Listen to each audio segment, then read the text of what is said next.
কেন ইবলিস শয়তান আজও পর্যন্ত হজরত মুসা আলাইহিসসালামের কবর খুঁজে বেড়াচ্ছে? প্রতিটি মানুষের জন্মের সময় ইবলিস শয়তান তাকে স্পর্শ করে বিচলিত করার চেষ্টা করে, কিন্তু ইতিহাসের পাতায় হজরত ঈসা আলাইহিসসালাম ছিলেন এক অনন্য ব্যতিক্রম। তার অলৌকিক জন্মের খবর যখন চারদিকে ছড়িয়ে পড়ল, তখন ইবলিস শয়তান চরম আতঙ্কে পড়ে গিয়েছিল। কারণ সে জানত এই শিশুটি সাধারণ কোনো মানুষ নন, বরং আল্লাহর এক বিশেষ কুদরত। পিতা ছাড়াই হজরত ঈসা আলাইহিসসালামের এই পৃথিবীতে আগমন শয়তানের দীর্ঘদিনের অভিজ্ঞতায় এক বিশাল ধাক্কা ছিল।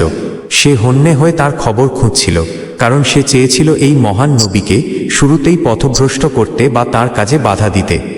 ইবলিস শয়তান পাহাড়ের চূড়ায় বা নির্জন মরুভূমিতে বারবার হজরত ঈসা আলাইহিসসালামের সামনে এসে হাজির হতো এবং তাকে বিভিন্ন দুনিয়াবি প্রলোভন দেখাতো।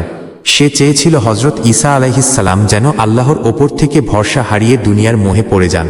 কিন্তু আল্লাহর এই মহান রাসূল শয়তানের প্রতিটি চক্রান্তকে তার ঈমানী শক্তি দিয়ে ধূলিসাৎ করে দিতেন।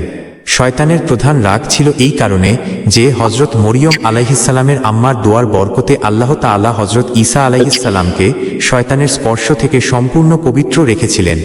ইবলিস যখন দেখল যে সে এই নবীকে কোনোভাবেই স্পর্শ বা প্রভাবিত করতে পারছে না, তখন সে আরও মরিয়া হয়ে তার প্রতিটি পদক্ষেপের খবর নিতে শুরু করে।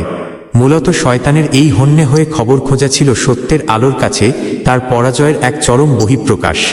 আল্লাহ তার প্রিয় নবীকে এমন এক অভেদ্য সুরক্ষা দিয়েছিলেন যে ইবলিসের সমস্ত বুদ্ধি আর চক্রান্ত সেখানে ব্যর্থ হতে বাধ্য হয়েছিল।